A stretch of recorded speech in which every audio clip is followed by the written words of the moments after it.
জ্যোতিষ শ্রী অমিত শাস্ত্রী আজ আপনার সাথে একটা টপিক নিয়ে আলোচনা করব। যদি মনে করুন কারো শরীর খারাপ হয়েছে, সর্দি, কাশি, জ্বর, অন্যান্য অসুবিধা, আপনারা মেডিকেলে যাবেন, ডক্টরের কাছে যাবেন, ওষুধ নেবেন, সেই ওষুধ খেয়ে আপনাদের বেমার সারবে। কিন্তু আপনাদের জীবনের কোনো সমস্যা পাচ্ছেন বা কোনো অসুবিধা পাচ্ছেন বাস্তবিক জীবনে, আপনি ভালো জ্যোতিষের সাথে আলোচনা করুন, জ্যোতিষের সাথে বসুন এবং আলোচনা করুন। জ্যোতিষ আপনাকে কালারের কথা বলবে, যেমন আপনার কোন কালারটা আপনার জন্য, কোন রং আপনার জন্য শুভ।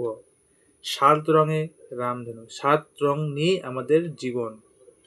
সেই রঙের মাঝখানে আপনার কোন রংটা আপনার শুভ, কোন রংটা অশুভ, সেইগুলো আপনি জানুন। আপনার যেই রংটা আপনার শুভ হবে, আপনি সেই রংটা বেশি ব্যবহার করুন। যেমন আপনি আপনার বাড়ির কালার, গাড়ি, সেই শুভ রং দিয়ে নিন, দেখবেন আপনার ভালো হবেই।